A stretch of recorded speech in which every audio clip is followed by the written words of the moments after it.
Welcome to another Steer Your Career with Kadima podcast, the SICK podcast. Today, I am very excited to have Dave Kline on the pod. He is a leadership guru. Him and his wife created a program called the Management Accelerator, MGMT Accelerator. He helps to build and develop higher quality leaders. And who doesn't want to work for a higher quality leader? Who doesn't want to become a better quality leader? So you're really going to enjoy this conversation where we talk about some of the elements of what leads to stronger leadership and Dave's interesting perspective coming from Bridgewater Associates, Ray Dalio's hedge fund, where they have very unique, transparent, radical kindness practices that have informed a lot of the leadership teaching that Dave and his wife teach now at Management Accelerator. So enjoy this podcast. Before we dig into this, just a reminder, if you are looking for a better job, if you're looking for more money, a better opportunity to take ownership of your career, we at Kadima offer 3 different ways to do that. We offer coaching, we offer community, and we offer courses. So however you like to learn, take ownership of your career. Check us out at kadimacareers.com, Kadima careers.com. And if we can help you land that better job quickly, confidently, and with lots more money, please reach out. Happy to help. And before I lead you into this podcast, the last 3 words I'll leave you with are own your career. Hello and welcome to another Steer Your Career podcast. I'm really excited to have Dave Kline on the podcast today.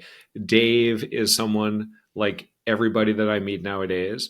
I first learned about him on LinkedIn. Actually, I might have first met you virtually at a Zoogler talk. I forget if I saw you there first or on LinkedIn.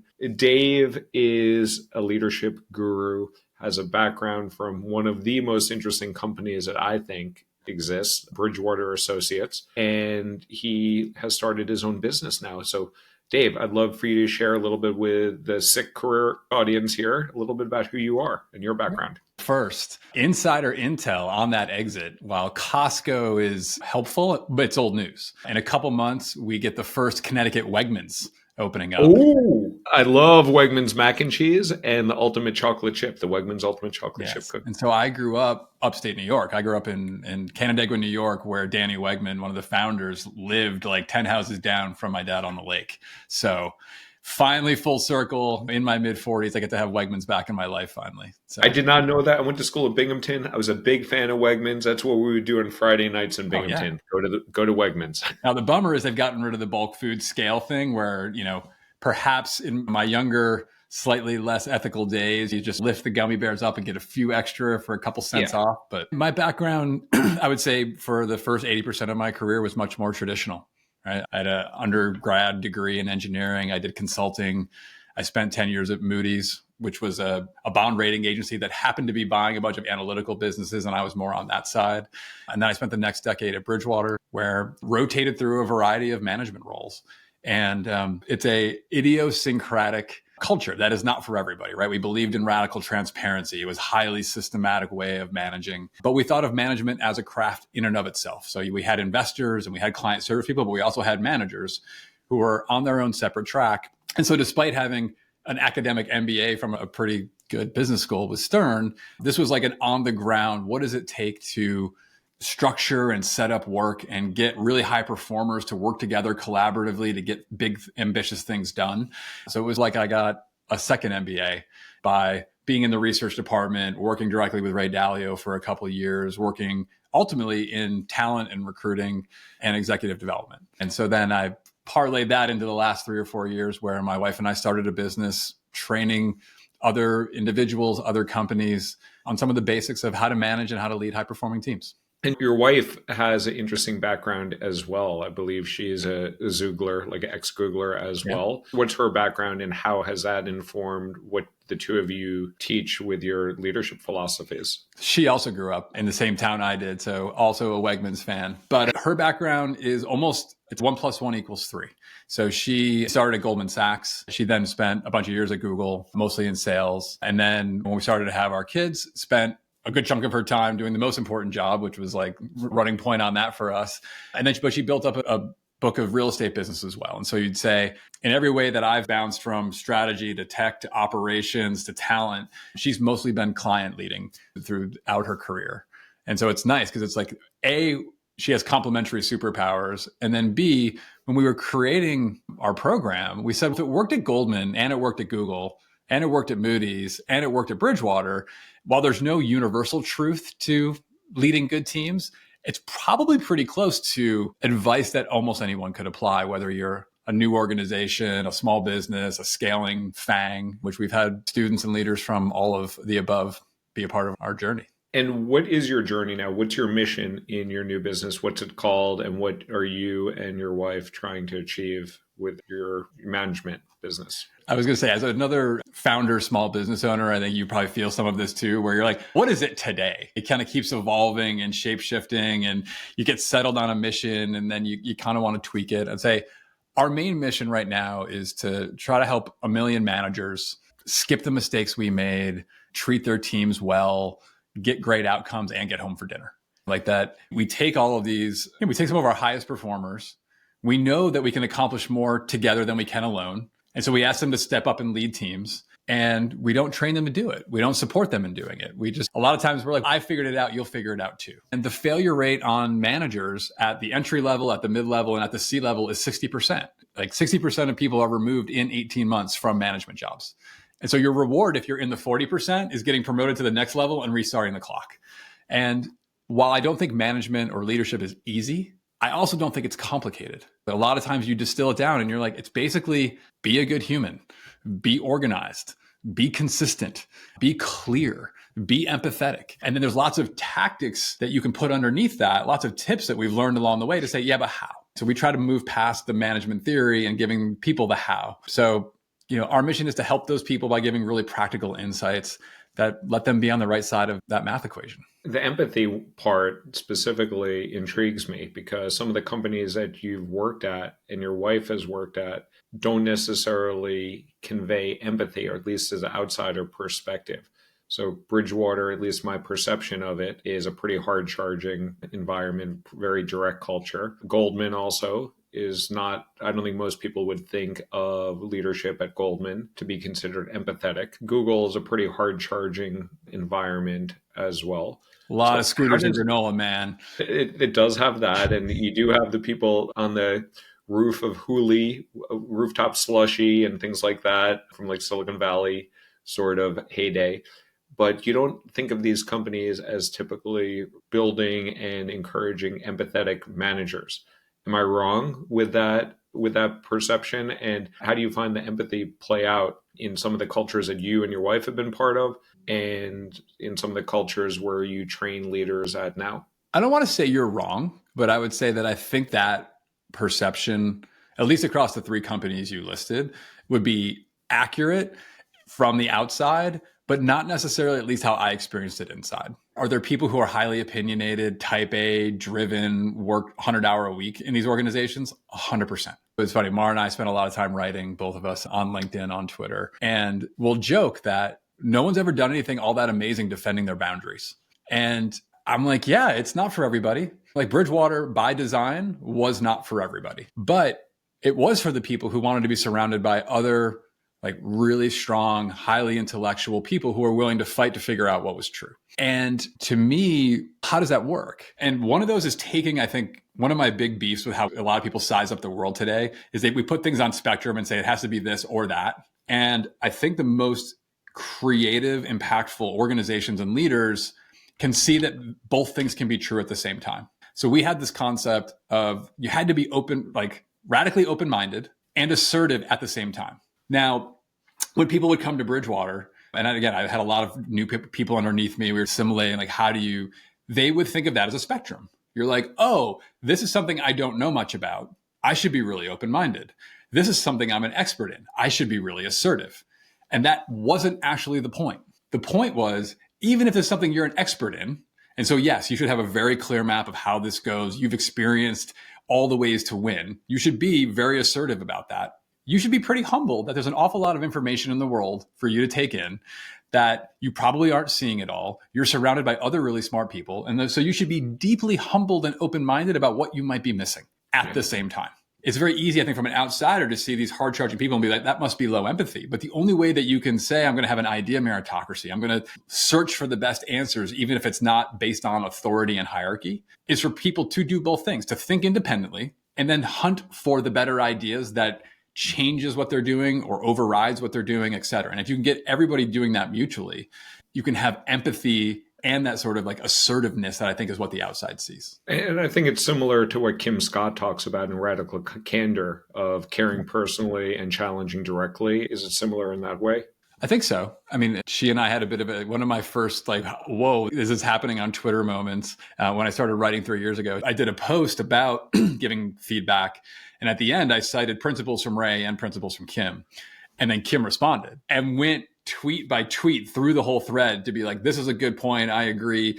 Dave, you sound like an idiot here. Here's why. And so we had this whole, it was pretty funny, but it must not have been so bad. She follows me and I follow her. And it is that type of concept where it was funny. Mara and I, again, were talking the other day about what makes a great leader. And we try to go very practical, very simple. And we were like, oh, who do we still talk about? Who led us? And it was in response to seeing a LinkedIn post where someone was making the point that like, no one ever forgets the leader who was kind. And I was like, Mar, do you remember a leader who was kind? And neither of us could think of one. And then I was like, can you think of the leader who challenged you to be greater than you thought you could be? And we both had 3. And I'm like, that's who people don't forget. And so you have to be able to challenge the people who see the potential in you before you see it in yourself, the people who like believe in you, who support you, and who sometimes, give you a little kick in the ass. But again, that's only if you're signing up for, I want to fulfill my maximum potential. I want to do great things. And that's not everybody. I think some people have other priorities in their life, and that's okay for them to chase that too. The kindness is interesting, and I am a big believer in kind, and there's subtle difference between kind and nice. What do you think is the difference between being kind and being nice?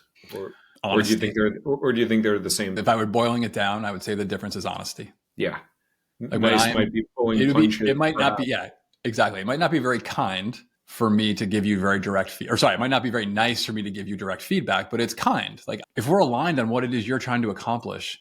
And I tell this story in the course sometimes. When I was really young, back in upstate New York, I have a younger brother. He's 6 years younger. And we were going into a bank and they're like, kids, you're excited to go to the bank to get a lollipop. And so you're running into the bank and I go in through the doors in the middle. So there were 4 glass doors. And I go through in one's in the middle and he comes trucking along and he decides to go through the door on the left, except the door on the left is a plain glass panel and he blasts off of it. And every time people talk about like feedback, I'm like, that's what's happening. Like, that's a glass panel. And this person who's on your team or works for you or is a good friend or a spouse or a partner is about to run headlong into a glass thing that doesn't swing. And so you can say, hey, you're running into this glass window. Let me save you the pain. That's a kind version of feedback. Or I could say, I don't want to hurt their feelings. They seem really focused on getting the lollipop and just let them run into it. That's being nice. Yeah, no, I think that's a valid point there. And I think from my understanding of Bridgewater, you were there almost like 10 years. I have a little bit of a perspective. Like I saw Ray Dalio in 60 Minutes, and I know he's done this book tour and all this stuff, and talking about the radical transparency there. They videotape, I believe, every meeting. They rate people with baseball cards in terms of their competency in a variety of different areas. But how would you communicate Bridgewater Associates, their take on leadership and management for folks that might not be as familiar with it? And I'm definitely not as familiar as you. I interviewed there one time back when I was at Google, and I've seen some stuff. But like, how would you communicate what Bridgewater Associate is and its unique style of leadership and management? Let me split it into 2. Let me give you a story as an example, and then maybe back into if people wanted to borrow some of the best ideas, but maybe not take it at quite as far as they took it.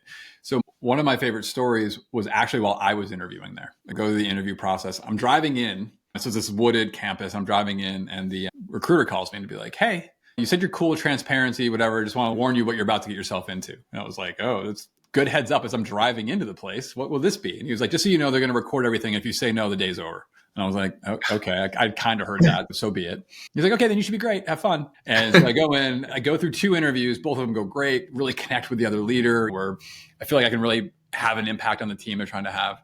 And then the last of the 3 interviews, they come in and they're like, can you pick a topic off these pieces of paper? No other context. I'm like, okay. And the topics are bizarre. But we're going to have a discussion about whatever topic you pick. You pick the topic, we'll give you 5 minutes to prepare, and then we're going to come in and have a discussion about it.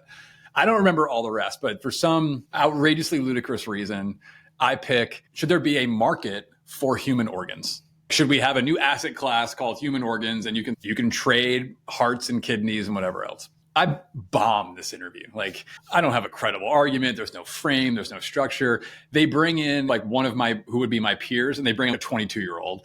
And the 22-year-old is like telling you're an idiot in this whole thing. And it's not staged. Like, I was being an idiot. He was just being like, that makes no sense. And so you go through this whole thing, and I bombed this interview. And so I leave, and a recruiter calls me on the way home, and he's like, how did it go? And I'm like, first one was great. Here's what happened. Second one, crushed it. Here's what happened. Third one, I totally bombed. Absolutely sucked. Here's why. I probably could have done these 3 things better. I didn't really know what they wanted. I probably should have clarified that up front. Go through the whole thing. Get home. In my inbox is like, we'd like to invite you for a second round. By the way, here's the feedback from your interview. Now, I got invited back because I had accurately self-assessed what happened. But like, legitimately, this company was sharing with me the notes from the interviewers calling me an idiot. And what I would come to realize over time is like, they were not trying to yes, they were trying to assess like my thinking and whatever else, but they were also trying to say, this is how we're going to operate. People are just going to call it how they see it, and you're going to like live with it. And you're going to have to like, can you metabolize that feedback? Can you apply it? Can you get excited about that happening over and over? You mentioned the baseball cards, where there was an iPad tool to record feedback live in every meeting that went into what is effectively a public Twitter feed of all of your goods and bads. And I had 11,000 plus different observations on me in that feed. So you're like literally 30 or 40 observations on your performance every single day. Anyways, it just brings people inside of it. That is not normal, right? Some companies get feedback once a year at performance reviews, and they're surprised. I'm getting 30 of them a day. Like, the idea that you could record every meeting, when I first heard it, I thought that was going to be my biggest obstacle. It was a blessing, because I used to have people in my office crying because somebody else had said something behind closed doors about somebody else. And like, all the gossip and that kind of nonsense goes away because it's recorded. So you're like, okay, don't say anything to anybody you wouldn't say to their face. And if you said something about them, I'm just going to listen to the recording. You sort of like wipe that part of the dynamic out of the system. But it's hard. That said, I don't think everybody can just go turn this on. Like, it worked because we were making a cultural commitment up front. So you knew going in, right? They had tested it through the interview process. You're like writing your sort of agreement to operating by their code of ethics. And their code of ethics were different than just like a general, like, I'm not going to lie, cheat, and steal. And so you had that contract up front. So people opted into that environment. And then the codified values, the principles, were reinforced by like the day-to-day operations, like the way that we interacted. We used to do these diagnosis sessions which I teach in the program, where it's just the 5 whys, slightly Bridgewatered. It's 6 questions. But it was a ritual. Like, when something broke on a team, everybody knew, we're going to diagnose it. We're going to walk through the 6 questions. We're going to keep asking why until we can agree on who should do what differently. Mm-hmm. And notice it didn't say what should be done differently. It is who should do what differently. And sometimes that who is they should no longer do the job. Sometimes the who is the manager should they have to change the design. Sometimes the who is the manager's not capable of managing this area. Like, the who's can get very real over time. But again, that just gives you an idea that we were going to be systematic. We were going to be direct. We were going to be data driven. And that's not for everybody. But I think you can borrow a lot of those pieces in limited ways and get the gains. And that radical feedback, the radical transparency, the radical honesty, I know it doesn't sit well for everybody. I would argue that they probably should have given you that heads up before you were driving your car into the parking lot that day for you to opt out of that. Yep. What sort of selection bias did you see it occur? Because there are people that are not comfortable with that and would opt out of such an environment like that. I would welcome that. That's why I took the interview with Bridgewater, even when I was at Google. And I like that, but it's not for everybody. So talk a little bit about the people that would opt out of that and what that does to contribute to lack of diversity, perhaps. So I think the dimension you would see it on most, this is very early on, we would do like the different personality tests. The easiest dimension to explain is in MBTI, in Myers-Briggs, there's a dimension of thinking versus feeling. Are you someone who transacts on data and logic, or are you someone who like is intuitive, like you're going from emotion and whatever else? I believe the general population is almost 50-50 on that dimension. The Bridgewater population at one point in time was 96-4. So of thinkers versus feelers. Correct. And so you can extrapolate that out into what populations that might hit or it might not. But I think that was the one where it was most acute, where you're like, oh, and it wasn't like we were trying to fix it. because we're saying like, this is our operating system. The analogy I draw for a lot of people would be like sports. Two EPL teams can run different formations. They can have different philosophies, right? Two soccer teams. One could be very defensive minded, try to put a lot of their talent in the back, try to win games 1-0. Another one might be very offensive minded and be okay with shootouts, but they want to win 6-4. They're playing the exact same sport, but each coach, each manager has a system, and then the system demands the right athletes to play in that system. And so we're just saying we're trying to understand the world and the complexity of how all the data moves. And we have a belief that a behavior is this idea of like radical transparency and people debating things to get to truth using data and logic. The athletes we needed in the room for that, like we couldn't square the circle when it was like people who could only operate on an emotional basis, not thinking and logic. It was a feature, not a bug. The part we got better at. So when I was interviewing, they were still figuring this out. By the time we got better at was just advertising. Let us make it really clear what kind of athletes we need and which ones we don't, so we don't waste people's time and we don't get people somehow through the system and have them want to leave in 2 months because they're like, oh my gosh, I'm an offensive-minded player on a defensive-minded team. Do you find any specific populations more gravitate towards that?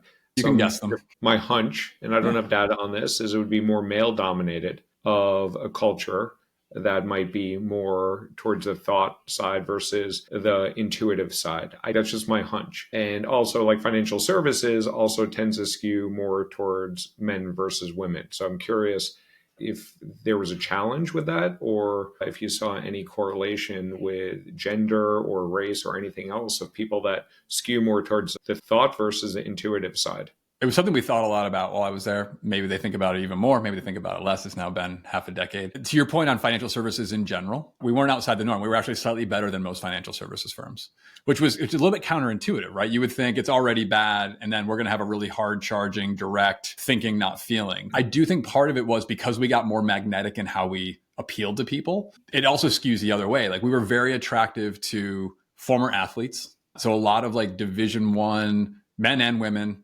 athletes who had gone through, they had achieved a high level of success, balancing that and getting through an academically rigorous institution that we recruited from, like that was amazing. And then they had just been used to being coached. They've been getting feedback their whole life. Getting feedback was just another one of those. Like this was just a different field to play on. So we saw the same thing with a lot of consultants and a lot of I would say the military in general, but definitely like the special forces. I would say those populations, we were probably, I don't have the data, but I would guess in those 3 demos, we were probably tilted slightly. We would probably would have been long those relative to just like average populations. Yeah, I could see that. Interesting.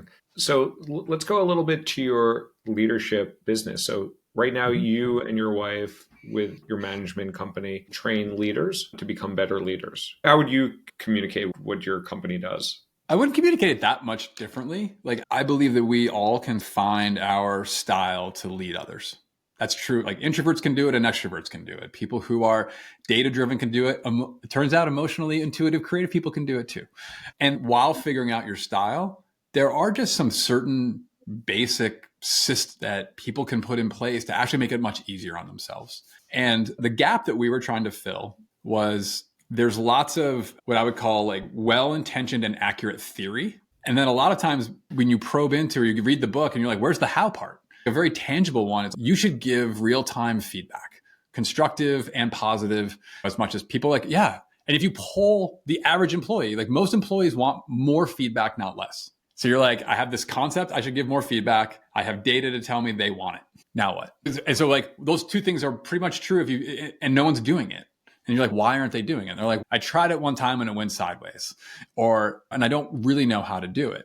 And so what we're trying to do is give you the systems to say, if you do these 2 things, if you set better expectations, right? So instead of you giving feedback where there's not an agreed upon goal you're trying to score, then like my feedback will feel random if you're trying to do thing A and I think you should be doing thing B. Okay, we've agreed on what we're going to do.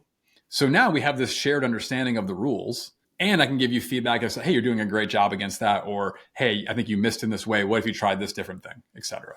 So it's really just as simple as that. It's practically, how do I set expectations? Great. Do these 3 things. How do I give feedback? Structure it in this way and connect it back to the expectation. And it's like we talk about it as like the eyes light up moment in the program or like the aha. You're like, I feel like I'm not saying anything that profound, but that little bit of a bridge from the theory to the implementation, they're like, oh, and you see them like writing it down, taking the template, doing it. And now that we've done this with 11 or 1200 leaders, we get a lot of signal back on what were the things that really were transformative for them, or what were the things that really cracked through a problem that they knew they should be dealing with, but weren't.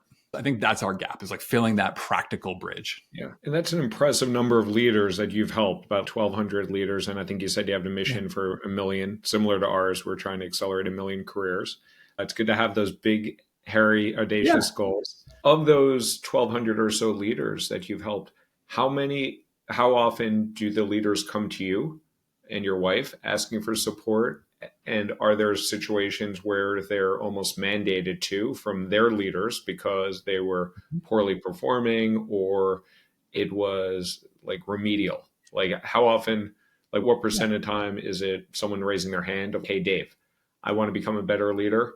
Help me get there. And how often is it, I need to do this or I'm going to get my ass fired? So we're exceptionally lucky. I would say 75% of the leaders we've worked with have come to us. So it has been, because we teach it in two forms. We have a program we run open to the public, and an individual leader will go back to their company and be like, I want to take the management accelerator. Can you reimburse me? More than 80% of people get reimbursed. But the beauty for us is that leader said, I want to learn this thing from Dave and Mar right now. So it's like the best college class ever, right? Because who's carving 3 hours of their week out for a month to not really do something? So they're focused, the cameras are on, they're engaging with each other, they're building a network, they're applying our tactics, they're going back to apply it at work. They're coming back on Thursday to be like, that didn't work. It's great. So we go through this like really fast boot camp together. The other 25%, we go in-house at companies. And so it is a little bit of a different dynamic. It's usually the CEO or like the division managers. I really want these 30 people all speaking from the same sort of management playbook. I honestly was hesitant at first because I had been the manager being told to go to the training for 20 plus years. And it was that theory versus practice thing I didn't like. And I was already so busy. Like, what was I going to learn? We really try to keep it lean. We try to connect. We try to take some of the same tactics we use with the public course when we go in-house. We do small things. Like we'll try to connect with, we'll ask them for their two most positive leaders and their two biggest naysayers. And we'll talk to them in advance. You'll get some feedback from neutral parties. Well, and maybe they're not neutral, but third parties. It's not even necessarily about feedback. I mostly just I talk to them and I'm like, what is the biggest problem you have? What's going on in your team? What's driving you crazy? Hey, your manager's bringing us in. What are they doing wrong? At a minimum, I get a lay of the land of what I'm walking into. Because if I've got the canary in the coal mine naysayer skeptics, and I've got the like hard charging vocal advocates, I'm going to walk into the room with 4 or 5 relationships. So now it's not me anonymously on the screen. I can connect with them. I know the rough perimeter of the good and the bad. So it just gives me a lot more to work with. And we've found that just having that little cheat code allows us to get over the people who are like in the middle. If I have to be here, my boss said I'd have to be here. The other thing we found is you mostly dare people, which is a funny thing. Like when we do it in the public and the private programs, where we're just like, you're giving us a time either way. You're not the type of people who do things half-assed. You wouldn't be in the position to be in this room if you mailed it in. And so put away your phone, take out your pen, do the printouts, ask the questions, make me tell you're engaging too much. That's the goal. And it's been great. Like our scores would suggest that dare, that sort of challenging them to be as good as they can be, it works for like 80% of the people. What scores are you referring to, and how do you measure if you are successfully influencing leaders to become better leaders? We do 2 different things over 2 horizons. So immediately after the class, the questions we ask, there's basically the net promoter score question. Would you recommend us? Our net promoter score is almost always between 80 and 85, which is pretty outrageously high. Yeah. It's better than Costco's and better than Wegmans. And I'm not even giving those are loved brands. So we take a lot of pride in that. That comes with, we're ranked 1 out of 10 on Maven, and we're like a 9.3 and 9.4. So pretty highly ranked. Then the other question we ask immediately after is, if you apply what you learned, because the one thing I don't control is whether you actually go do this or not. So if you apply what you learned, how much value did we create relative to the cost? And so we're like, less than it was worth, what it was worth, up to whatever X you want to put. And our average for the last 2.5 years is 25X. So people say it's right. So I'm like, you got to raise rates. Maybe. It's going to slow me down on my path to $1 million though, if we make it too expensive. Yeah. The other thing we do is we'll check back down the road. So we will often do, especially when we're with companies, is we'll do a 60 or 90-day check-in. So when we go to companies, we usually do it in a sprint. So it's like a day and a half. And so I worry that we're just flooding the zone a bit. And so we're like, hey, we're going to be back in 90 days. Our last parting thing is like, what is the one thing from these sessions that you're committing to implementing between now and when we come back? And we make them actually commit to it with all their colleagues. And then we send that back through to everybody. And then we come back in 60, 90 days, whatever it might be for the company, and be like, first question, did you do it or not? And we tell them we're going to ask that. Like the very first question we're going to ask you when we get together in 60 days is, did you keep your word that you to yourself and to your colleagues and to us? Nice. The power commitment is quite strong.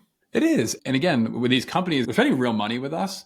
But if each individual manager makes one material improvement on their team, which is often connected to their biggest challenge, like that's how we get 25x. Like I know we pay for ourselves if everybody does that one thing. It doesn't have to be the 25 things we talked about, just the one that mattered most to them.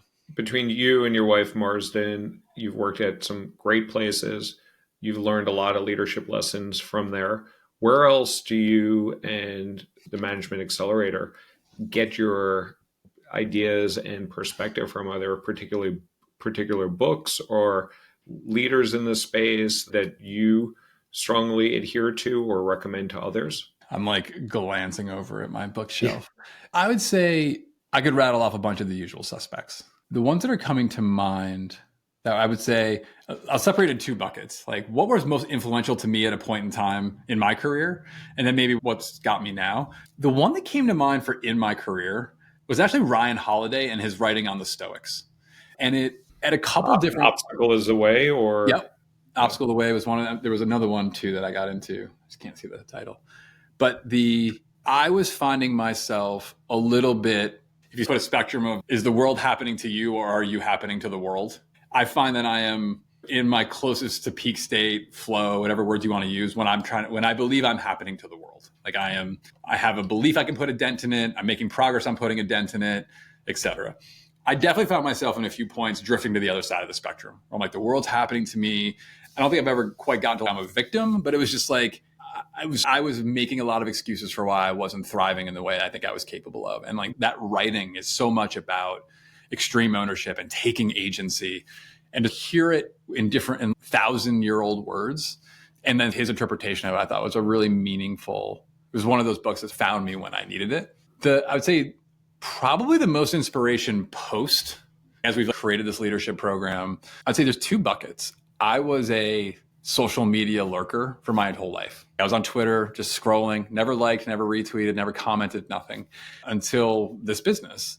And a lot of the people I take the most inspiration from are on, I would say, similar but parallel journeys, where they are like, I've just gotten to know such a range of cool, interesting, small entrepreneurs, solo creators. Like I am taking a lot of inspiration from what they're doing and learn a lot from them. So I can take that and apply it to our business. But I think some of those concepts, as I studied them, work within larger corporations. This idea of building, like being intentional about what's your brand. Like we talk about this with our leaders. What's your leadership brand? And people look at me like I'm crazy. And I'm like, you're known for something. Like you just have to decide whether you want to shape what that is or you just want to let everybody else decide. And then once you've decided, is that how you're showing up every day? Do your decisions support your goal or not? And it's like this eye-opening moment for people. So it's like that type of transmission from what I'm seeing on the ground to the leaders we work with. The last bucket, and this is probably a little bit driven by we have two daughters. My older ones play soccer. I love like coaches. Like Mara and I both love sports. Our kids love sports. It's like a pretty cool bond. One of those things that we all share, which like when you have teens, you're like, I'm going to take whatever I can get. So there's a football love. There's a soccer love. What we love about sports as it pertains to business is, and the analogy breaks down. Like it's not that I don't know that, but like they have a lot of the same dynamics. A lot of those dynamics are accelerated, right? So we go through attrition, but like you're a college football coach in the world of the transfer portal, you're turning over half your team every year. People who can figure out how to sustain success the way Saban did in this world should be studied because that's so interesting. Like how do you keep a consistent culture with so many people coming in and out? How do you take winners and get them to try to win again? Or do they become complacent? And so studying these coaches and what they're doing, or in the EPL, like Premier League fans. And so you're like studying, is there wisdom from the people who were great 40 years ago? What do you keep? What's the emerging wisdom that's dealing with a new generation who have different motivations, different values, different pressures, way more money? And can you borrow those lessons? Because their scoreboard is public. A lot of the business is public. It's just like most companies aren't as transparent as the elite sports teams are. I don't know. We enjoy studying those as well. And I look at a lot of sports as well. It's often more of a true meritocracy. There's a lot more feedback. There's a lot more harsh truth. Like whether you're listening to sports radio or commentator or whatever, people don't pull punches there. And I think it leads to better athletes. It also leads to pressure and burnout as well. Yeah. Even non-sports fans have enough exposure to sports through their lives that the analogies typically can connect. And then you can also go to the places where they fall down relative to them. Like one of the things we'll talk about with leaders when you get the sports is like they've been given a gift, which is the rules and the goal. Like they know what the scoreboard is and how to play it. You are actually the rule maker and the coach. That could be a big aha for people because they're like, I'm doing all the things that coaches do. And I'm like, but you haven't created clarity for people on like how to win. That's why expectations are so important. That's why having clear OKRs or metrics are so important. Like most people want to win. You just need to give them the tool set to do that. And unfortunately, unlike sports where it's gifted to you, you have to invent it. And not only invent it, you have to reinvent it when it's not working.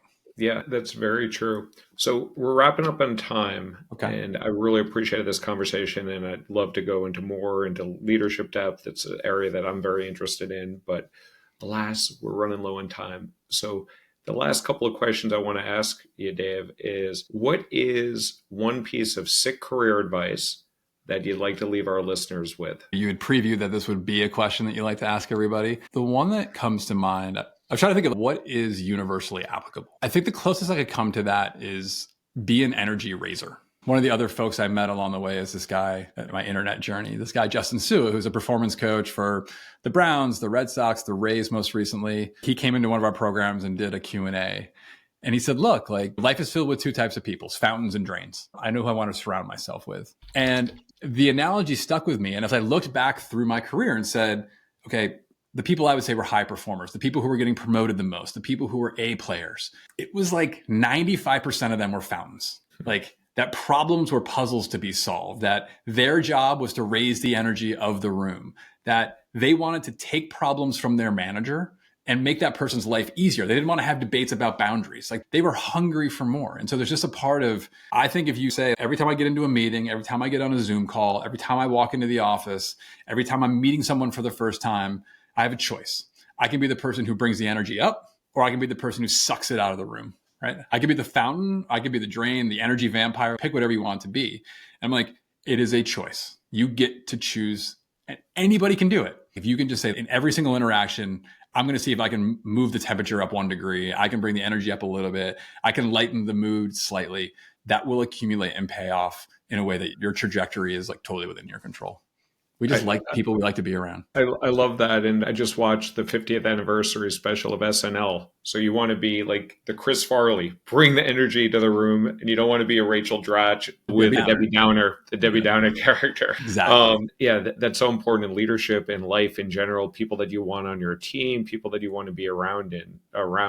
Yeah. And it ties to sports. You look at the current, sort of go champion by champion or high performing team by high performing team right now. It is becoming the new caricature of the coaches who are winning. They are not the screaming, angry Bobby Knights who are keeping their athletes at a distance. They are like many times the same age. They are the first ones running out and chest bumping their people. They are cheering them on. It is a new brand. Although Bill Belichick succeeded, and so did Pete Carroll. And I don't Carroll's closer to that, though. Age thing aside, he's always been more the raw, I'm like going to cheer you on. Belichick will be interesting. Like I worry that the Belichicks and the Sabins and others are the last of that vintage, and that the new vintage, like you're not going to see as many of them succeed in the same way because the athletes have more ability to opt out. Yeah, more free agency. And that's much closer to what we're dealing with. Right? Exactly. People are employed at will. Last question I got for you, Dave, and this is phenomenal. Where can people find you, support you, help you out? Where's the best place that folks can reach out to you? On social, you can always find us on Twitter and LinkedIn. We also have a newsletter with about 41,000 leaders on it. Comes out a couple times a week. It's the MGMT Playbook. So mgmtplaybook.com, you can find us. And if anyone's looking for either a fundamentals training course or one for advanced leaders, our fundamentals program runs 3 times a year. Our management accelerator runs 3 times a year. And you can find that anywhere you find me. Great, Dave. Thanks for all the work you do. Thanks for up-leveling leadership. It's something that is desperately needed, more so than ever. And yeah, thanks for joining the pod. Appreciate you having me on. Let's do it again.